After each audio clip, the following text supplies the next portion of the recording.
Welcome to the channel. Today, let's make a gluten-free appetizer that's perfect for game day, for holidays, for family get-togethers, for dinner if you put a healthy side or two next to it. Let's make gluten-free pigs in a blanket.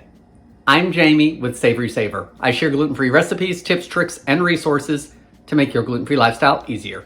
So please consider hitting subscribe and let's get started.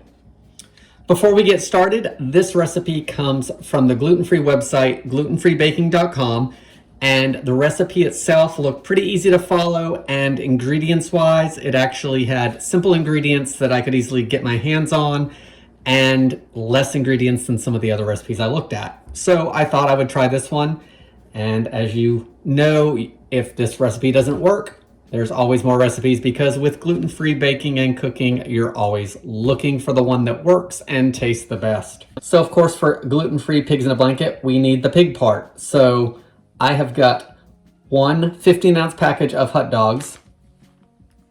I bought all beef. Don't tell the pigs. If you didn't want to use hot dogs, of course, get those little Smokies. I think, as far as I know, they are listed gluten-free. Always double check. So I took the hot dogs and I just put them on a paper towel lined plate, and then I've kind of blotted them dry. The recipe doesn't say to do this, but guys, there's always some kind of moisture in the package. So I don't want this moisture transferring over to the pastry. So I've just dried it off so the pastry will do better with the hot dogs. So the hot dogs have been dried off, and if you're using the little Smokies, you won't have to do this, but since I'm using full-size hot dogs, I'm gonna cut this size into thirds. So I'm just gonna eyeball it. It doesn't have to be exact. So these are cut into thirds, ready to go, so I can put these off to the side. You're gonna need a large baking sheet lined with parchment paper. This recipe also says we're gonna roll it out. We'll see how that goes. You guys know I don't always like rolling dough. And I'm gonna use my silicone pastry mat to hopefully keep less mess on my counter and to keep stuff from sticking to the counter. The gluten-free flour used in this recipe, per the website, is Bob's Red Mill 1-to-1 baking flour. It already has the xanthan gum in it, and the recipe also says that it has not been tested with other gluten-free flours, so if you're making this recipe with other flours, just remember it may or may not work. Make sure it does have the xanthan gum in it though, if you're trying to do it with another flour. So to a large bowl, I have 2 cups of the gluten-free flour blend. To that, I want to add 2 teaspoons of baking powder. I'm also going to add 1 teaspoon of granulated sugar and a 1/4 teaspoon of fine salt. Let's give everything a whisk. Next, I'm going to add 1/2 stick or 4 tablespoons of unsalted butter that I have cubed up. I've just put it in smaller cubes to give myself a head start. You do want this cold. So we're gonna put it in there, separate it, coat each piece in a little bit of that flour, and then I'm gonna put this to the side for just a second and get the rest of the stuff ready, and then we'll go back to this. Next, to a measuring cup, I have 1/2 cup of cold milk. I am using whole milk. The recipe does not specify what type of milk you need to use, but I've got whole milk in the house. That's what I'm using. I'm also gonna add 1 large egg. I'm gonna leave my milk out just in case I need a splash or 2 more of it when we start mixing everything together. Let's give this a quick mix. This is all mixed together, ready when I need it. So let's put this off to the side. Now, back to our dry ingredients. You wanna use either clean hands or a couple forks or a pastry blender, and we wanna cut the butter into the flour mixture until there aren't any large pieces and everything is about the size of pebbles. Okay, so I think we're pretty good. I don't see any big pieces of butter left in there. One thing you may want to do is, if you've used your hands for this, you have warmed up that butter. So you may want to pop it in the fridge for 5, even 10 minutes, just to let that butter get a little cold again, because ultimately the butter and the water in the butter, when these hit the oven, that's one of the things that's going to help these rise and puff up a little bit. So by doing that, you'll get that butter nice and cold so it doesn't melt as fast when it hits the oven. Now we want to stir our egg and milk into the dry ingredients, and the recipe says that if it doesn't hold together, we can stir in a tablespoon or more of milk just to keep the dough together.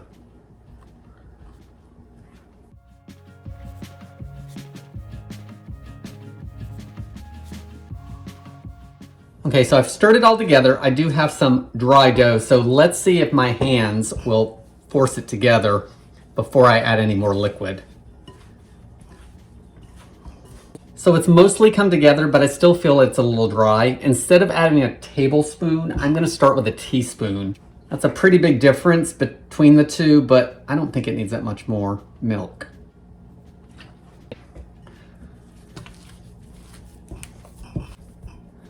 So with just adding that teaspoon, it actually came together nicely.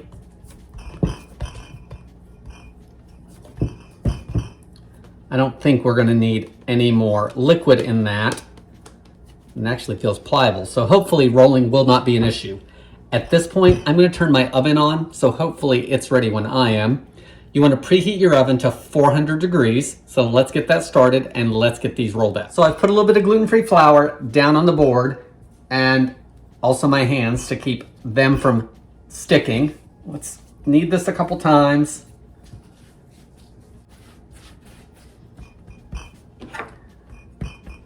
All right, now we want to cut this into 4 pieces.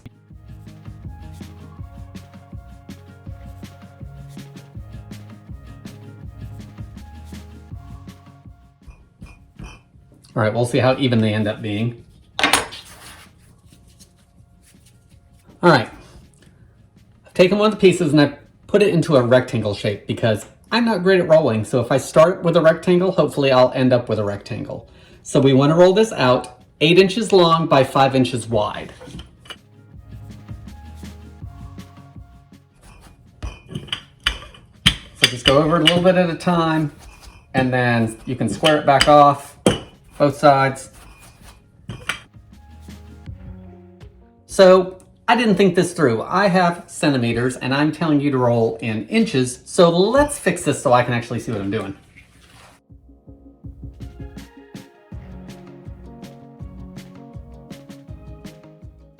All right, so I'm pretty close to 8 by 5. I'm gonna roll out the other 3 so everything's ready at once, and then hopefully I can get through them faster.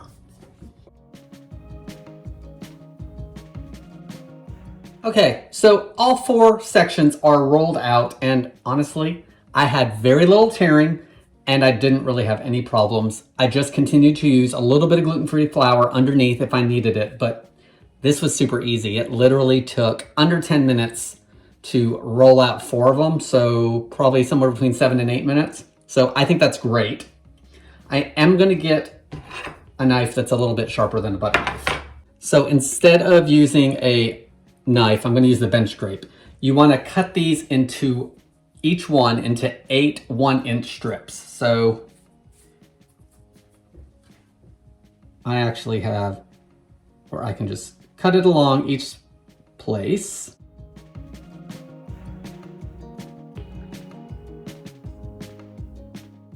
So I'm gonna have a little bit extra on the ends. That's okay. You can square those up a little bit more as you get to them.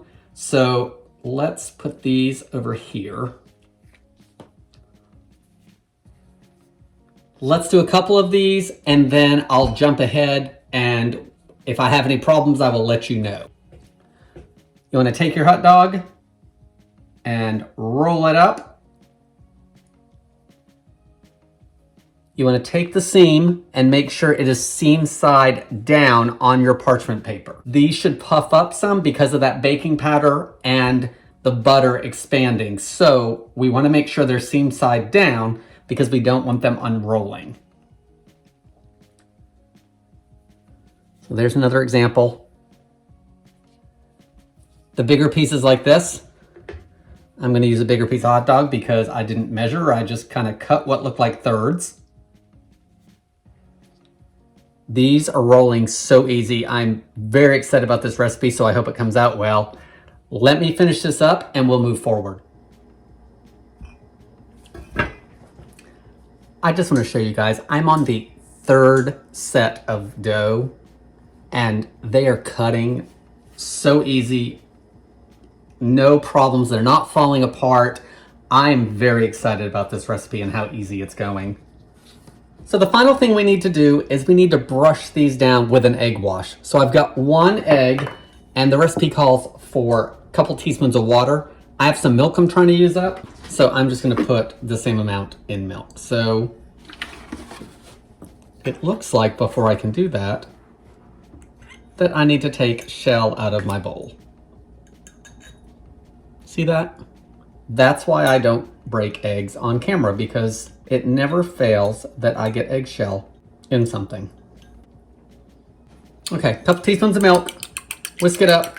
All right, so now of course, we're gonna coat each one in that egg wash. And one thing I will say that is, this one is stuck pretty good, but I picked up one earlier and it was trying to fall apart.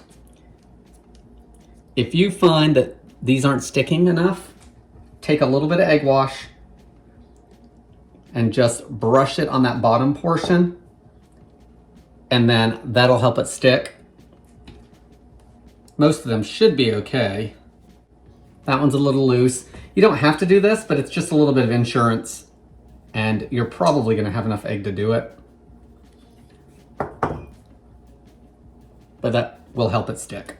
All right, I've checked them all. I feel that they're all gonna keep their shape, so now let's coat all of them. Okay, so everything has been coated with the egg wash, and we're gonna do a couple other things here as well. For one, I've got 4 over here by themselves, and that's because I'm gonna put some everything bagel seasoning on it.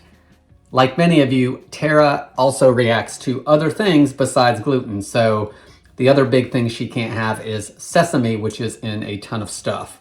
So I usually will make her everything bagel seasoning minus sesame seeds. But I'm gonna put a little bit of everything seasoning on these. The egg, of course, will make it stick. We'll see how that is.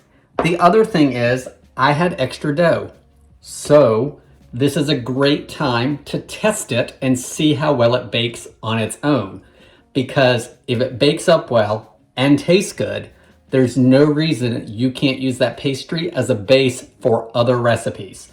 So since there's extra, before you think about throwing it away, see what it does. So I've coated 1 with egg wash and I've left 1 by itself, and we'll see how they do. It'll also give me a good reason to taste it without the hot dog masking the flavor.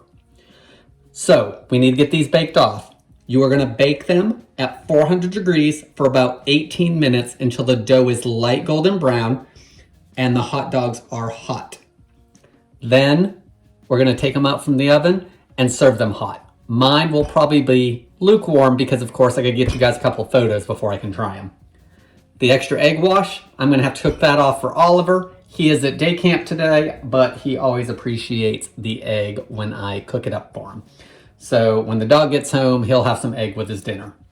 Let's get these baked and see how they come out. Okay, so they're out of the oven. They are nice and hot and everything's nice and brown. We did get some breaking. I'm not concerned with that. I'm more worried about the taste. This, after I make them a couple times, shouldn't be a problem. So if this is a recipe keeper, then we can deal with that. That browned up nicely on the bottom, so I like that just on the plain pastry. So hopefully this will work for other things. And then I've got my everything ones over here. So let's give these a try. Okay, our plate of gluten-free pigs in a blanket. I am super excited about trying these out. So let me grab one of the everything ones that I made separately and give it a taste. There it is up close. Everything's stuck on it, so if you want to add something to yours, by all means do that. Browned up nicely on the bottom, and that seam stayed closed because we used it on the bottom. And I didn't have any pop open, so the ones that I was unsure of, using that little bit of egg wash to secure that down for me, definitely do that if needed. Now, I've got some mustard, but let's taste it first without anything on it so I can get a better feel for the taste. Those are good. And now, since there's everything seasoning on here, I probably have sesame seeds stuck in my teeth for the rest of the video. You're welcome. All right, let's give it a taste with mustard. There is not a thing wrong with the taste of that recipe. Awesome recipe. Let's go over a couple more things. Let's start with those pieces of pastry that I cooked. And look, yeah, I filmed this part twice because there was some more stuff that I needed to tell you guys or felt that I should tell you guys. And so I've already tried them, but I'm gonna taste them again because this is an important part of the recipe that you may wanna make sure that you hang on to. So it's got good texture to it. I will say the taste is slightly gluten-free. You guys know I eat gluten, Tara doesn't. So one of my things is always to get you guys recipes that don't taste gluten-free. There is a slight gluten-free taste of this. By no means is it anything you should be worrying about. It doesn't taste like a mouthful of starch. I know that doesn't sound great, but sometimes that's what stuff tastes like. So the part with the egg wash in it, it did brown better. So that's good to know that if you're making these and you want them to brown up nicely, definitely do the egg wash. Guys, you want to use water or milk. I use milk because I had it. Milk has proteins in it that will brown. So in addition to the egg helping the brown and the shine, the milk's going to do the same thing. So if you want to use water, you can. If you have milk, use that instead. So taste-wise on this, I cannot tell a difference taste-wise. I actually really like this pastry. In regards to texture, it is slightly the slightest amount of crispness on the top. So I would say that egg wash is definitely important to the recipe itself. So don't skip that because you're gonna get that extra browning as well as that little bit of crispness at the top of that pastry. Now, in regards to these, if you wanna do a topping, that egg wash definitely can help with that. So dress up your pigs in a blanket as you would like to. Everything seasoning, sesame seeds, poppy seeds, dried minced onion. Think about it as a bagel. If you want a little something extra on it, go ahead and do that. Let's talk about the breaking up that they did. The only thing I'm gonna say is I don't care. I know that's not necessarily a positive thing to say about it, but I really don't, guys. The taste is great, and this will get better with practice. I see no problem with that. As a matter of fact, it's broken up and it's still holding together, so even better. Before we finish with the pastry talk, this, if you don't like pigs in a blanket or don't make them very often, the pastry alone is a recipe to keep, in my opinion. This can be used for other things besides pigs in a blanket. So if you have any ideas, leave them below in the comments, and maybe I can do some more things with this, with your ideas as well as mine. There's just a few more things I want to go over about these. Again, the gluten-free flour she tested them with is Bob's Red Mill 1-to-1. If you're gonna try this with your other 1-to-1 flours, just be aware it has not been tested with those other flours, so you may get different results. I do think as long as you have one of those flours that does well with things like this and has its xanthan gum already in the mix, go ahead and try it. It can't hurt. It came out great with this flour, so other flours may work just as well. If you don't want to bake these, she actually leaves air fryer instructions, so maybe you want to try them in that. For those directions, she says to preheat your air fryer to 350 degrees and you want to bake them in batches for about 8 minutes. You don't want to overcrowd your air fryer. I have not done them that way, so that's going to be a testing thing on your side if you decide you want to use the air fryer. Storage. These things, evidently, according to the recipe, store well for about 3 days in your refrigerator. So put them in a sealed container, pop them in the fridge, and when you want to dig out some more, then you want to either reheat them in the air fryer or the toaster oven or an oven just to warm them up.